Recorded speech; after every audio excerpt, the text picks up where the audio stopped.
ఉన్నాను. అదే భారతదేశంలో ప్రపంచంలో ఇప్పటి వరకు దొరికిన అత్యంత ప్రాచీన నాణ్యం కాయిన్ ఏదో మీకు తెలుసా? ప్రపంచంలో అయితే ఇప్పటి వరకు తెలిసిన తొలి నాణ్యాలు ఏన్షియంట్ లిడియా అంటే నేటి టర్కీలో తయారయ్యాయి. ఆ నాణ్యాలు గోల్డ్ ప్లస్ సిల్వర్ మిశ్రమమైన ఎలక్ట్రంతో తయారయ్యాయి. అదేవిధంగా భారతదేశంలో ఇప్పటి వరకు దొరికిన అత్యంత ప్రాచీనమైన నాణ్యాన్ని కర్షపణాలు లేదా పంచ్ మార్క్డ్ కాయిన్స్ అని పిలుస్తారు. ఈ నాణ్యాలు ప్రధానంగా సిల్వర్తో తయారయ్యేవి.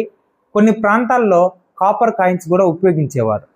సుమారు 7th సెంచరీ నుంచి 5th సెంచరీ BCE కాలానికి చెందినవిగా పరిశోధకులు భావిస్తున్నారు.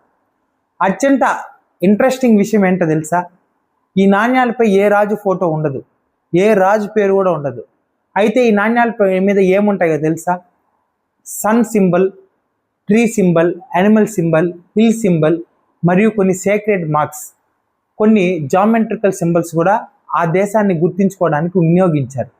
ఈ గుర్తులను కాయిన్స్ పై పంచ్ చేయడం వల్లే వీటిని పంచ్ మార్క్డ్ కాయిన్స్ అని కూడా పిలుస్తారు. ఈ నాణ్యాలు ఏన్షియంట్ ఇండియా అయిన మహాజనపదాస్ కాలంలో విస్తృతంగా చలామణి అయ్యాయి. మొత్తం 16 మహాజనపదాస్ గురించి పురాణాలు, బౌద్ధ మరియు జైన్ గ్రంథాల్లో కూడా ప్రస్తావనలు కనిపించాయి.